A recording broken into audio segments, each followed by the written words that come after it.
Hi, I'm Tambun, and this is my wife Sue Lan. We would like to share how God saved me from COVID 19. Most people who have COVID 19 recover quite fast, but I had it very tough. I hold the record for being the longest surviving COVID 19 patient in Sungai Buloh Hospital. I was in coma for 16 days, on ventilator for 17 days, and I stayed in ICU for all my 53 days in hospital. And how did I get it so bad? I was probably infected in early March. On 17 March, my clinic doctor still treated me for flu and cough. By the time I got to Sunway Medical Center on 18 March, I already had serious breathing problems. From there, I was transferred to Sungai Buloh Hospital. My condition was so bad that I had to pass out in the ambulance. I cannot remember anything for the time until I woke up 16 days later on the 2nd April. While Tambun was in the ambulance, I managed to speak to him. When he arrived in Sungai Buloh, he was in a critical state of septic shock. He had to be put on the ventilator immediately. The next 24 to 72 hours were very critical. I was advised to be prepared for the worst. Septic shock is a potentially fatal condition, and more than 50% of septic shock cases usually result in death. I was devastated by the news. Tambun's condition remained critical even after 72 hours. The next 2 weeks were the most difficult time of my life. I did not know what update I would get from the doctor each day.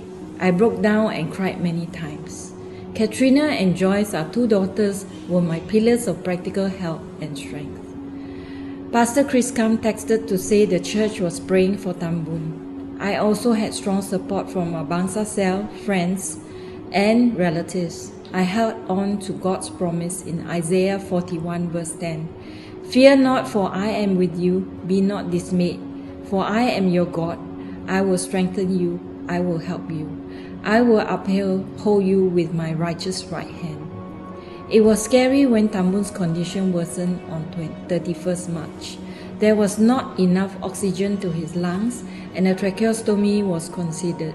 This is a risky procedure to insert a tube through his neck. 1st April was the worst day.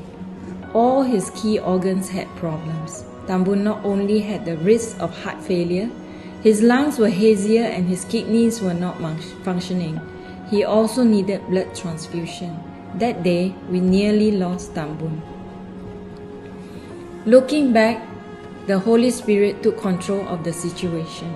He guided the cell to travail for Tambun while he prompted the cell member to suggest renunciation and repentance identification prayers. Led by Pastor Jin Leong, a Zoom prayer meeting was quickly organized by our cell leaders. I stood in the gap for Tambun to renounce all the temple worship and idols in his life, and also repented from all occult practices. After the prayer, Zechariah 3 verse 4 was released, which I took to mean that the Lord had accepted my prayer, and that the enemy no longer had a legal hold on Tambun. In Zechariah 3 verse 4, the angel said to those who were standing before him, "Take off his filthy clothes." Then he said to Joshua, "See, I have taken away your sin, and I will put rich garments on you." God is holy. When sins and bondages were removed, the power of God came through swiftly. The very next day, 2nd April, was a joyous day for all. Tambun woke up that morning and he could respond to commands. His lungs improved so much that the doctors considered the removal of the ventilator. I will never forget this day, which was also Joyce's 18th birthday. God granted her wish to be her father awake. The ventilator was removed a day later. What a miraculous turnaround. Even in coma, God did not leave me nor forsake me. God was with me. He gave me a dream. In the dream, I was seated in the total darkness inside a very crowded train. The train had to pass through a blazing furnace. As the train went through the fire, I felt a heat. My whole body was very hot, just like Daniel and his friends in the Bible. I was not consumed by the fire. Nothing happened to me. but all the people in the train perished. The Lord lifted me up with a dream and reminded me that because I love Him, He will rescue me as in the Psalm 91. He gave me hope and I would live and not die. I remember waking up in the morning on the 2nd April. The ventilator tube was still inside my throat. It was very painful. I cried, Lord, please help me. Please heal me.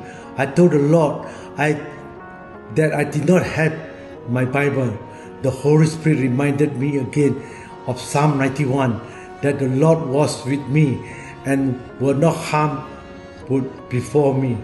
The Holy Spirit also reminded me that my cell members would surely be praying earnestly for me, just like how they had prayed for someone else in the past. That also lifted up my spirit. A day later, when the ventilator tube was removed, a few doctors were at my bedside. I heard Dr. Ang say, "You are a miracle." I replied, "My mighty God has saved me." I could not speak well, and I also could not swallow for about 2 weeks as my throat muscles were injured by the tube. Ventilators save lives, but ventilator also cause pain and harm. For weeks, I was without my phone and was cut off from my family and friends. I lay down on my bed each day, alert but weak and pain, with bed sores and having to go to dialysis. I often cried to the Lord. I pray whatever Bible verses I remember, and I pray to the Lord in my mind with songs like "How Great Thou Art" and "Amazing Grace."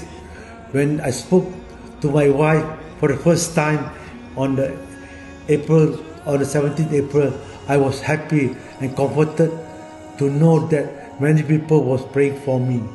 On 1st May, when I was given my phone and my iPad, I can see messages of love and prayer support from members and pastors in GMC. I also discovered that myself had gathered daily to pray and pledge for God's mercy for my life. I cried, feeling very blessed to be in the body of Christ. God heard the pledge of His people and He answered their prayers. I am very thankful to many people who journeyed with me, and especially myself, who prayed earnestly for me. I am especially grateful to my dearest wife. She stood in the gap for me to pray for my condition, were most critical on the 1st April. Because of that, she did. God snatched me from the jaws of death. It was by God's grace and mercy that Tambun survived COVID-19. We are very grateful to the doctors and nurses who took great care of him. We are also very thankful to our Bangsa cell, which gathered daily to worship and pray until Tambun was discharged and safely at home, believing always that God will save and restore Tambun miraculously. Their commitment was total, and the daily sessions of more than 50 days have brought a whole meaning to praise and prayer, and also to cell life. We are also very grateful to many people and pastors from other churches who prayed daily for Tambun. My journey with God will never be the same again as I reflect on His goodness, faithfulness, and promises. Nothing is impossible with God. I encourage everyone to pray without ceasing and be encouraged that God hears our prayers. Our God will never leave us nor forsake us. I also urge everyone to join a cell. Yes, it was a miracle that I survived COVID-19. I'm thankful and I am safely back with my family at home. On the hospital bed, I have learned that money is not everything and it should be the main priority in life. Going forward, I plan to spend more time learning God's word, as His words had the power to bless and heal, as well as to give hope and new light to all hopeless. God had given me a second lease of life for the purpose. I want to make my life count on Jesus. I want to serve Him. All glory to our God Almighty.